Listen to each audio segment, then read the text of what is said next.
Good morning, students. Let's begin with the revision of the previous lecture. Yesterday, I explained pattern 4 and 5. So let's see the pattern. Subject plus verb plus object plus object. The transitive verbs used in this pattern are ditransitive verbs.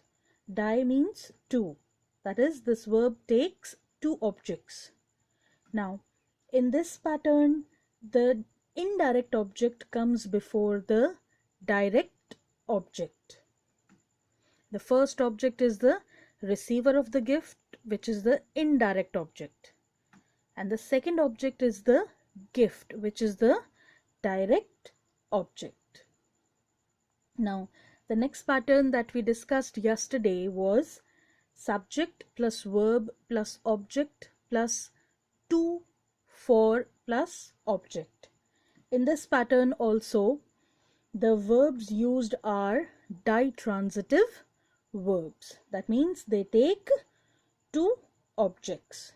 Now in this pattern, we use the prepositions to or for, and the direct object comes before the indirect object. That means in this pattern, a doer gives something to or for somebody, right? In this pattern, a doer gives something to for somebody. Now let's move on to the next two patterns, that is pattern number 6 and 7. First, let us see pattern 6.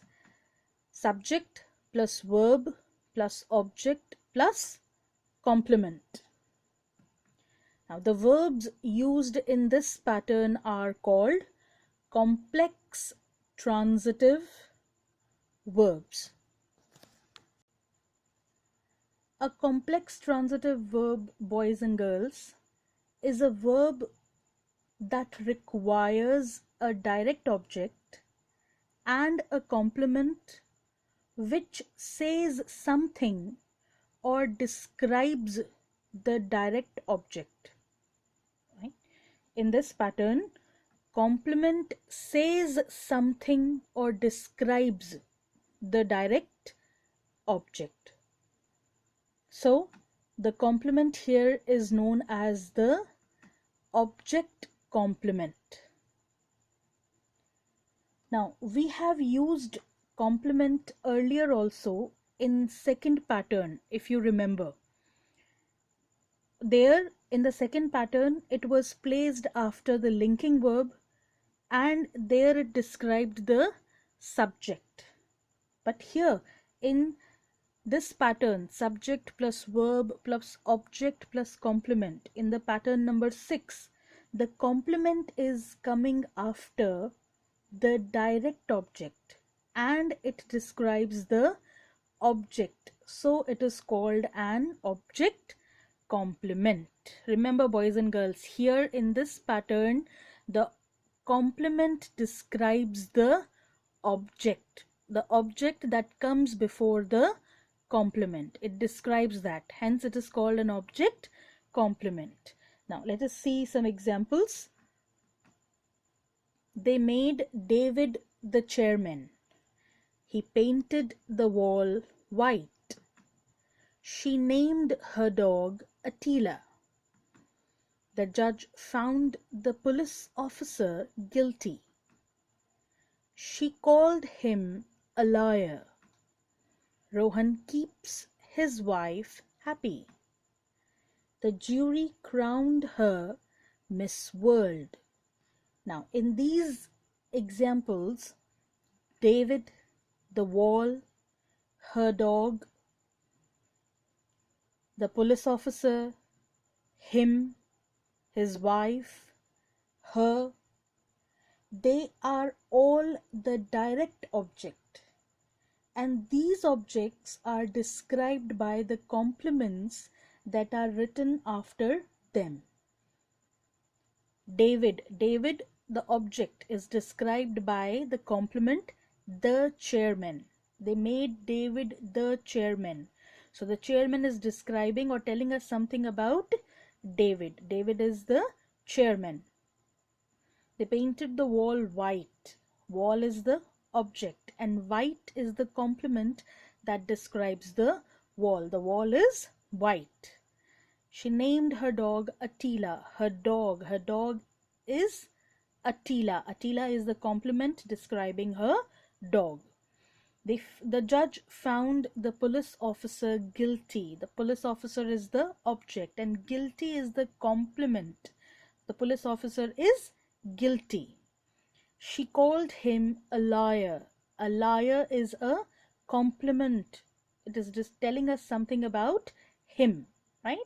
Rohan keeps his wife happy. His wife is the object and happy is the complement, telling us something about the object. His wife is happy.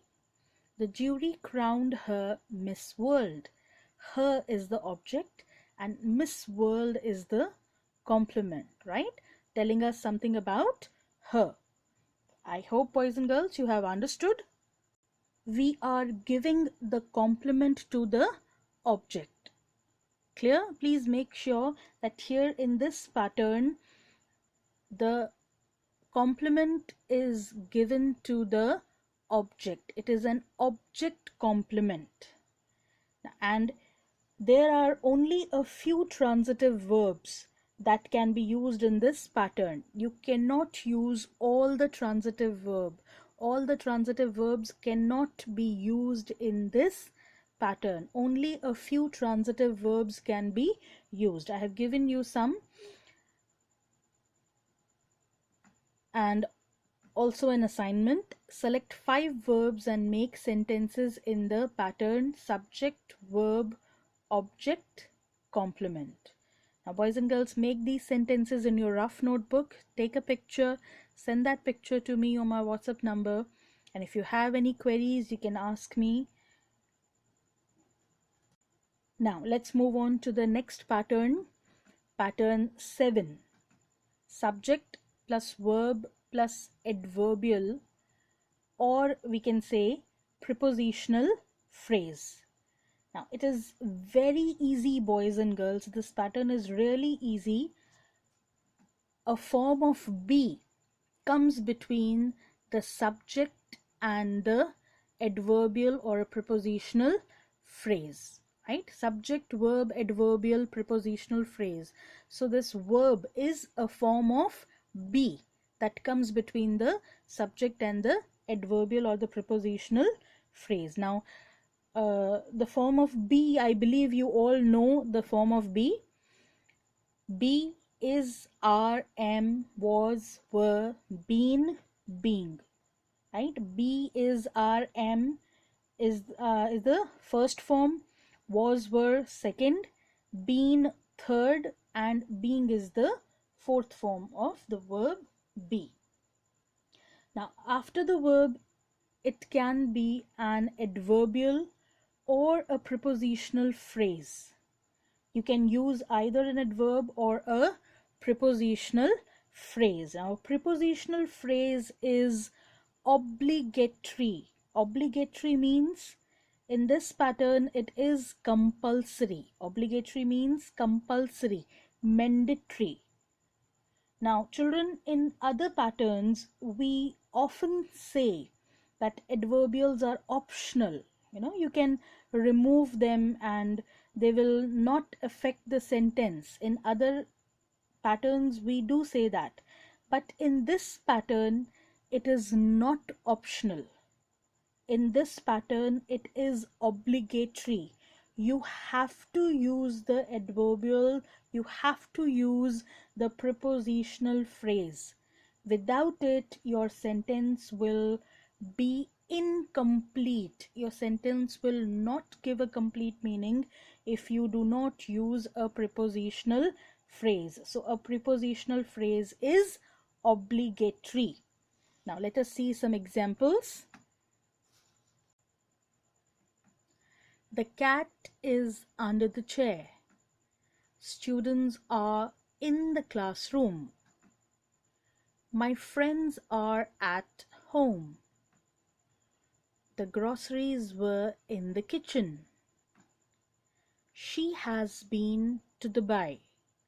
Now, as you can see, boys and girls, in these examples, we have used the forms of be, is, are, were, been, and under the chair, in the classroom, at home, in the kitchen, to Dubai. They are all prepositional phrases which are obligatory, which are compulsory. If you remove them, your sentence will be incomplete. The cat is under the chair. Under the chair is the prepositional phrase. It is telling us where the cat is. The cat is where? The cat is under the chair. The students are where? They are in the class. My friend is where? At home. The groceries are, where are the groceries? The groceries are in or were in the kitchen. So you understand? A prepositional phrase is mandatory in this pattern. I hope you have understood, boys and girls. Have a good day. Take good care of yourself and be safe.